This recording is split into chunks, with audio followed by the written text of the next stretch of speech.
Hey there, everyone. Dave Keller here, founder of Market Misbehavior and president and chief strategist of Sierra Alpha Research. Thank you so much for joining me here on my weekly show on Stockcharts TV.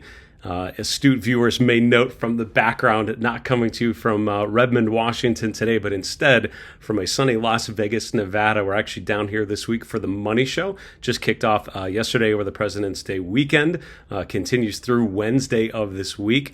I'm going to be giving a presentation Wednesday morning, 11 a.m., called The Four Deadly Sins of Investors. We'll talk about buying too early, buying too late, selling too early, selling too late, some of the technical tools and techniques you can use to get ahead of that and hopefully minimize those issues in your own investing. I'm also going to be doing 4 podcast interviews tomorrow for my Market Misbehavior podcast. Should be a lot of fun. So if you are in Las Vegas for the Money Show, please make sure you do say hello. Either swing by after one of my podcast recording sessions, which will happen in the exhibit hall, or come to my presentation on Wednesday, 11 a.m. Pacific time here at the Las Vegas Money Show. Today, what I wanted to do is talk to you about what I call the 3 signs of the bear. What I found years ago going through a bunch of major market tops, sort of tried to look for signals that tend to be leading indicators of a bear market, right? Things that happen when market conditions are still okay. Often when the S&P or the Nasdaq are still making new all-time highs. What you have to remember is one of my mentors, Greg Morris, a famous technical analyst, longtime Stockcharts contributor, would say all new highs are bullish except for the last one. So what you have to remember is as a healthy bull market phase continues, conditions tend to improve. We have higher highs and higher lows. Everything's good. But toward the end, right, when we're in kind of the fourth quarter of the bull market phase, that's where we often start to see some leading indicators of bull market exhaustion, signs that buying power is starting to evaporate, signs that selling pressure is starting to manifest itself. And while the prices of the major indexes, the S&P and the Nasdaq, are probably still going up, or at the very least not breaking down a whole lot, which sounds very familiar here in February of 2025, we are seeing some concerning signs, and I'll share with you the 3 signs of the bear that I would argue we're probably all seeing right about now here in the last couple months going into mid-February of 2025. The 3 signs of the bear that we'll talk about: number 1, bearish momentum divergences; number 2, breadth conditions not confirming a recent high; and number 3, Dow Theory Non-Confirmation. Let's go through each one of those one by one. We've got some examples to share with you that I've observed here recently. We'll talk about what they mean and again, what this could mean for our major averages going forward. So the first one is bearish momentum divergences. And this is one that, again, only can happen when prices are going up, because a bearish momentum divergence, we're looking at the chart of NVIDIA here, the one I want to highlight for you happened in October and November. So while some of the next examples I'm going to show you are more recent, actually, the divergence occurred into January and even February. NVIDIA was actually one of the earliest bearish divergences that I remember seeing. This was in early fourth quarter of last year, coming off of an August low. We made a higher low in September, made higher lows in October and November, and made higher highs through that period as well, higher swing highs. But look at what happened in mid-October to early November. Prices made new highs, and NVIDIA actually pushed up to around $150 on an adjusted basis. But during that end of the upswing, you actually see the RSI sloping downwards. That's that bearish momentum divergence that we're talking about. So for a bearish momentum divergence, you need to have higher prices but downward trending momentum indicators. And I'm using RSI here, but you can easily use other indicators like MACD or PPO are often indicators where you'll see some divergences as well. The idea is, even though the price action is still strong enough to continue the uptrend, the divergences tell you the momentum is starting to lighten up. So, it was very strong positive momentum on that first new high, but on the next new high, we see lower momentum, meaning there's less momentum behind that second move higher. So while prices are still going up, it tells you there could be some reasons for concern. Now, in the case of NVIDIA, you can see that instead of just free falling, which certainly can happen, right? If you think of the COVID peak, we had a lot of bearish momentum divergences in January and February of 2020. Prices went down very, very quickly, obviously, during the COVID pandemic, certainly as it was, initially sort of being revealed to the public. But if you look at what happened here, we did not actually get a steep sell-off, COVID style, in November of 2025. As a matter of fact, for the next 3 months almost, NVIDIA was just sideways. So bearish momentum divergences don't necessarily mean we're going to go down. It just suggests that we're probably not going to go up much more, and potentially and often will actually start to deteriorate in terms of price. In this case, NVIDIA for November, December, and January, it was less of a price correction and more of a time correction. NVIDIA was essentially range bound for a couple months, and then that changed here in late January. That was the DeepSeek AI announcement over the weekend. We came in Monday and a bunch of things gapped down, but NVIDIA in particular was down over 20% on that Monday. From there, it started to regain its footing, and as of last Friday, of course, just pushing back above the 50-day moving average, closing above their Thursday and then Friday session of last week. But the bearish divergence was one of those early signs that maybe this bull phase for stocks was starting to near an exhaustion point. Now, fast forward a little bit, you can see the S&P in October, November, and December actually had pretty strong momentum readings. That's what you want to see, right? You want to see the market making new highs. You want to see price making new highs on stronger, or at least equal momentum. But look at what happened in December and January. Here we have the S&P stalling out right around 6,100. Finally, in late January, we closed above 6,100 for the first time, and we can see downward sloping RSI. We're overbought in early December as we test 6,100. The next time we close above 6,100, third week in January, you can see the RSI is down around 60, 62. So here at the S&P 500, we actually have had a valid bearish momentum divergence with the momentum indicators kind of sloping downwards since early December, while the S&P in terms of price terms has made new highs. And of course, on Friday, Thursday, and then Friday, we closed back above 6,100 for only the second time in history. Now, I showed you NVIDIA and the S&P. Here's Alphabet, and I'm just grabbing a handful. Trust me when I tell you there are a bunch of charts out there, all with bearish divergences, bearish momentum divergences, as we're highlighting here. I'm highlighting a couple of the previous leadership names like NVIDIA and Alphabet. These are stocks that were doing quite well going into December and then January. But we can see on the chart of Alphabet as well, just this big new high into early February. But look out at the RSIs down here around 60, 65. Here in second week in December, as we pushed above a breakout level, made a new swing high, the RSI was overbought. So we're overbought on this break to new highs. On the subsequent break to new highs, the RSI is not overbought. So again, higher highs in price, lower peaks in momentum. And those are just a couple. I mean, another one that comes to mind, actually a bunch within the financial sector. I'm trying to think of a good one to show, like SYF comes to mind. Yeah, here's one, right? So you see November, December, January, higher highs in price after that gap higher in early November. But we can see the RSI very overbought, kind of overbought, not overbought here by January as we're pushing above 70. The RSI is not overbought, and it was very overbought in early November. So it's not just within technology or communication services, not just in the growth sectors, in value sectors like financials. A lot of those charts that have been doing so well on a price basis are showing divergences. Now, they're not all showing those divergences. For example, Meta making new highs on stronger momentum. RSI is currently around 80 on Meta as it pushes to new highs. Meta is kind of the outlier right now. I would say the average stock looks more like Alphabet, looks more like NVIDIA at the divergence point, and also looks like Synchrony Financial, other charts. So first sign of the bear, markets keep going higher, but on weaker momentum. I would argue by January, we really started to see that happen a lot.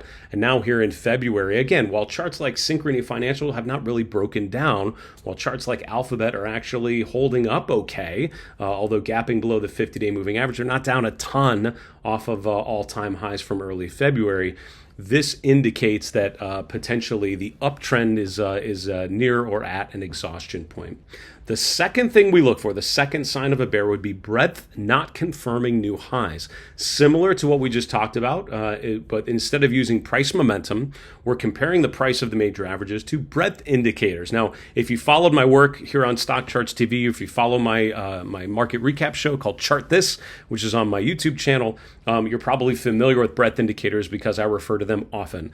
I would argue that a good macro technical analysis strategy has kind of three main components.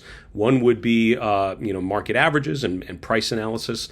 The second would be breadth, which is looking at participation. We'll show some examples of that. The third would be sentiment, things like volatility, survey data, put call ratios, those kind of things that give us a little understanding about positioning and how investors are actually feeling about the current market environment. But with breadth conditions, it's really looking at equal weighted measures of participation. If the major averages are doing a certain thing, what about all the hundreds of names that may comprise those benchmarks that we're following? What are they doing? Here we're looking at the cumulative advanced decline lines for the New York Stock Exchange, for the S&P large cap, mid cap, and then small cap indexes.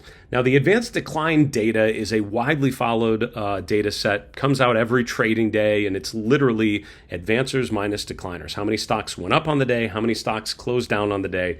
Pretty simple. The problem with advanced decline data, day-to-day information, is that it's very noisy. So one day, way more advancers than decliners. The next day, way more decliners than advancers. So the raw advanced decline data is actually quite busy, quite noisy. This is why we look at cumulative advanced decline indicators like we're showing here on the screen, where we're looking at a universe of stocks, large cap stocks, small cap stocks, New York Stock Exchange listings, and we're basically keeping a running total of that daily advanced decline data. And so by keeping a running total, we can start to assess the trend in breadth over time. Look at how all of these breadth indicators made new highs most recently right around Thanksgiving. End of November is when they all made new highs. Look at how they all made lower peaks in January. And here, as we're now in mid-February, they're all kind of right around the 50-day moving average, but well below those November peaks. So while the S&P 500 finished last week above 6,100, threatening new all-time highs and making new all-time closing highs, the advanced decline data, right, the breadth data is actually not confirming those new highs. And that's the essence of this second sign of the bear. When the market keeps moving higher, but it's less and less stocks that are participating in the uptrend, similar to lessening momentum ratings, it basically just suggests we're toward the end of a move where some stocks are still going up, like Meta, like Walmart and Costco, but a lot of stocks are actually not making new highs anymore. And we can see that by the fact that the breadth data is starting to slope downwards. Now, the cumulative advanced decline lines are just one breadth indicator that I follow. A couple others that I'll highlight for you. Another would be percent of stocks above key moving averages. I'll point you to these two data sets at the bottom. Here's the percent of S&P members above their 200-day moving average in blue. In green, we have the percent of S&P stocks above their 50-day moving average. And all these charts, most of these charts, these breadth charts for sure, are part of my market misbehavior live chart list. And we have a link in the description if you want to look at live versions of these charts, if you want to track them in your Stockcharts login as I go forward and track their movements going forward. You're welcome to do so. I'd encourage you to do so. So look at the trend in the S&P 500 on a closing basis. Compare that over the last 3 to 4 months to the trend in these breadth indicators. We can see at the end of September, it was around 82% of S&P members above their 200-day moving average. Here in late November, when the S&P is making another new high, it's down to around 76%. Here in January, as we're making another new all-time closing high, we're down to around 65%. And currently, as of last Friday's close, we're down to 60%. So we've gone from around 82 to 60% of S&P members above their 200-day moving average, while the S&P has been making new highs. Look at the same idea in the bottom. We can see the percent of stocks above their 50-day moving average. Here at the end of September, it was around 83 to 85%. Here in late November, it's down to around 70%. Here it's down around 60% as we close above 6,100 for the first time in mid-January. And as of Friday's close, we're down to around 54%. So all of these breadth indicators have been trending lower over the last 3 to 4 months, while the S&P and the Nasdaq have actually been pushing to new all-time highs. So this is, the second check mark, basically breadth not confirming new highs. Now, if you followed my work, you probably heard some noise in December when I shared with you that the Hindenburg Omen had given a valid sell signal. And I'll put a link to my Hindenburg Omen video that I did back in December if you want to learn more about this particular indicator. It's a classic market top indicator, which looks at a series of different components, but there's really a breadth component to this indicator in the form of stocks making new highs and new lows, which is one of the criteria, and also the McClellan oscillator turning negative, going below zero. In November and December, you can see that we got a positive 3 on the McClellan indicator, tracking indicator. This is basically an indicator on stock charts that tracks the 3 components of the Hindenburg Omen. And if all three of them are firing, the indicator goes to positive 3. If none of them are firing, the indicator's down at 0, which is where it was as of last Friday. We had a confirmed Hindenburg Omen because in November and December, within 1 month, we had all of those 3 signals firing on a day, and then it happened again within 1 month. And so you have multiple readings of the Hindenburg Omen. That means a confirmed Hindenburg Omen sell signal by late December. Now you can see the last 2 times we had that indicator confirmed. I'm highlighting at the end of 2021, and then right going into the COVID peak in February of 2020. Now I'll be clear with you, right? I mean, this is not a 100% holy grail kind of indicator. There are plenty of false positives that have occurred over time, but basically this was created by a market strategist who looked back at a bunch of market tops and looked for consistent signals or consistent patterns, and basically found that these 3 components, when combined and when they occur multiple times within a month, that's when you need to be concerned. And as a result, that fired off. So that's another, I guess, version of this sign of the bear. The Hindenburg Omen being confirmed in late December, I think, also validates that idea that the breadth conditions are not as strong as you would want if we are indeed in a healthy bull market environment. Before we get to the third sign of the bear that I want to share with you, just a quick reminder, if we're looking for my market recap show, I am doing a live market recap every weekday after the close when there is trading. So no show here on Monday, February 17th, but any day where there's trading, we do a show after the close. Love to recap what's happening from a technical perspective using the Stockcharts platform primarily. You can find that on my YouTube channel. It's called Chart This with Dave Keller. I also have a market misbehavior podcast, and you're welcome to find that on my YouTube channel. Also on any podcasting platforms, it's called Market Misbehavior with David Keller. A couple recent episodes, I interviewed Julius de Kempener last week, founder of RRG Research, fellow Stockcharts contributor. Had a great discussion about sector rotation. He actually had some really good perspective on growth sectors and what sort of rotations he was seeing in his work. And then also, end of last week, I sat down with Ben Emmons. Ben is the founder of FedWatch Advisors, and he's really spent his career studying the fixed income markets, tracking the Fed, commenting on economic data and Fed signals. And it was a perfect opportunity to sit down with him, dig into some of the recent inflation data, talking about Trump tariffs and potentially inflationary impacts there, what they could do to the equity markets, and just a lot of questions about Fed policy, potential Fed rate hikes, additional rate cuts, and everything in between. You can find those podcast episodes again on our YouTube channel called Market Misbehavior. All right, getting back to the third sign of the bear. It is Dow Theory Non-Confirmation. Basically, when you don't have the confirmation between the different parts of the Dow theory. Charles Dow, back in the early 20th century, came up with a strategy basically analyzing the trends in the major averages. Now, he actually used the Dow Industrials and the Dow Railroads, so the producers of goods and the distributors of goods, and if they both were making new highs, that's bullish. If one of them's making a new high and the other one is not, that's called a bearish non-confirmation. Similar to the divergences we've talked about so far, we have the price of one index going up, the price of the other one not confirming at. Now, if you look at classic Dow theory now with the Dow Industrials and the transports, neither of them are making new highs because the Dow Industrials not quite doing it. Transports are actually well below their fourth quarter high. However, I would argue, based on Charles Dow's original work, a better modern version of Dow theory, what I call the newer Dow theory, looks at an equal-weighted S&P 500, which is the top panel in blue, and an equal-weighted Nasdaq 100, which is the bottom panel in black. The idea with this is similar to what Charles Dow originally said. We're looking for confirmation. We want both of these making new highs to confirm a bullish environment. When we have one of them making new highs and the other one not, and if you look at the chart, you can see that the equal-weighted S&P is currently well below its late November high. You can see the equal-weighted Nasdaq 100 as of last Friday made a new all-time high. So as of right at this moment, it looks like a potential non-confirmation where the equal-weighted Nasdaq 100 is breaking out, the equal-weighted S&P is not. And if this holds, meaning if we start to rotate lower on the equal-weighted Nasdaq 100, if we continue lower on the equal-weighted S&P, that would confirm a bearish non-confirmation.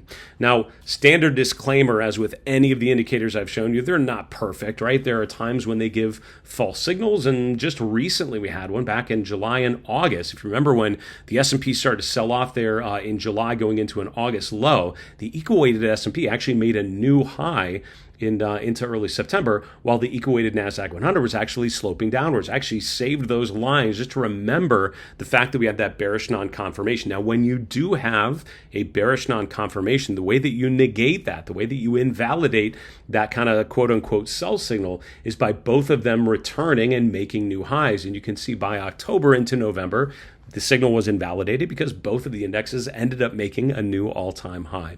So for now, I would say the third sign of the bear for now appears to be firing, which is a bearish non-confirmation with the Nasdaq making new highs, but the equal-weighted S&P not confirming those new highs.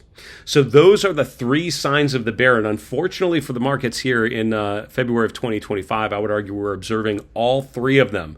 Number one, we have bearish momentum divergences with the prices of stocks like Nvidia and Alphabet, the S&P 500 itself making new highs recently on weaker momentum readings. Number two, we have breadth not confirming new highs. We talked about how the cumulative advanced decline lines are actually trending lower, and also things like the Hindenburg Omen are built around that concept of breadth not confirming. Finally, Dow Theory, or what I call the newer Dow Theory, looking at the S&P and the Nasdaq, kind of the old economy and the new economy indexes, not confirming one another, what we call a bearish non-confirmation. Now, here's the thing, right? All these divergences tell me to be cautious, tell me to expect a limited upside, and tell me to look for breaks of line in the sand. And that is very much what we have not seen yet. Well, we've seen a handful of names breaking down, like Alphabet, breaking down through its 50-day moving average. Nvidia, of course, breaking down below support. Other charts are still holding up there just fine. Amazon is actually pulling back to an ascending 50-day moving average. So it's not all horrible. And what we've not seen yet is the bearish rotation, the price breakdowns that would actually validate that these signs of the bear are really coming to fruition with a bearish market environment. However, those breakdowns, those breaks of lines in the sand are what I will be following very, very closely. So I appreciate you watching today here on Stockcharts TV. I would encourage you to follow my work on my market recap show, Chart This with Dave Keller, and I'll look forward to navigating these markets along with you. For Market Misbehavior, I'm Dave Keller. Remember, it's always a good time to own good charts.